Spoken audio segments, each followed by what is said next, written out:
আসসালামু আলাইকুম রহমতুল্লাহি তাআলা ওয়া বারাকাতুহু ইন্নাল হামদালিল্লাহ নাহমাদুহু ওয়া নাস্তাঈনুহু ওয়া নাস্তাগফিরুহ। সম্মানিত বন্ধুগণ, এই মুহূর্তে আপনাদের মাঝে আমি খুবই গুরুত্বপূর্ণ একটি কথা নিয়ে আসলাম। যে কথাটুকু হচ্ছে দোয়া দেরিতে কবুল হওয়ার কারণ। দোয়া দেরিতে কবুল হওয়ার কারণ কি, এ সম্পর্কে কিছু আলোচনা শুনব।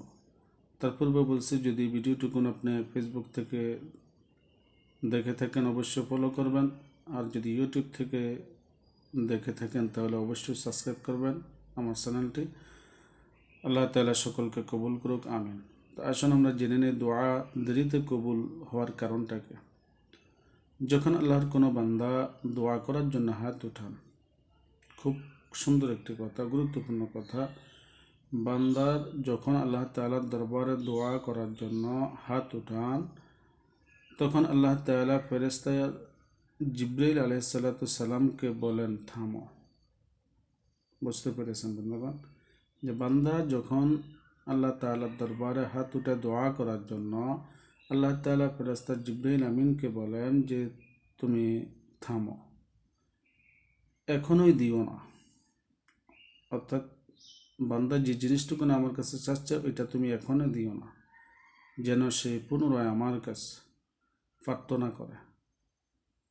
কারণ আমি তার আওয়াজকে খুব পছন্দ করি। সুবহানাল্লাহ, সুবহানাল্লাহি ওয়া বিহামদিহি।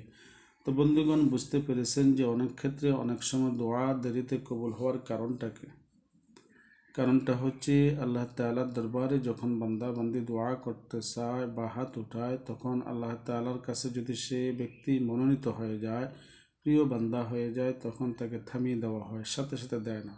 কারণ যদি আপনাকে সাথে সাথে দেওয়া হয় তাহলে তো আপনি আর চাবেন না।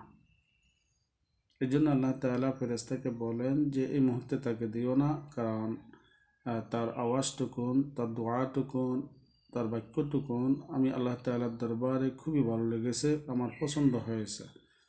এখন যদি দিয়ে দাও সে আর চাইবে না, তার বাক্যগুলো আমি শুনতে পাবো না। সুবহানাল্লাহ। আল্লাহ তাআলা প্রিয় বান্দা বান্দীদেরকে কত সুন্দরভাবে ভালোবাসেন, কত মহব্বত করেন।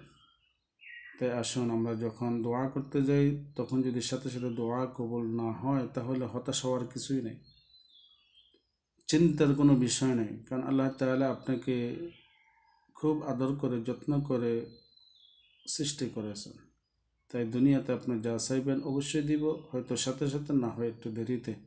আর দেরি হওয়ার কারণটা তো বললামই, যখন আপনি আল্লাহ প্রিয় বান্দা হবেন আপনার দোয়াটুকুন একটু দেরিতে কবুল হবে, এই জন্য যে আল্লাহ তাআলা আপনার কথাটুকুন আল্লাহর দরবারে খুব ভালো লেগেছে, এই জন্য।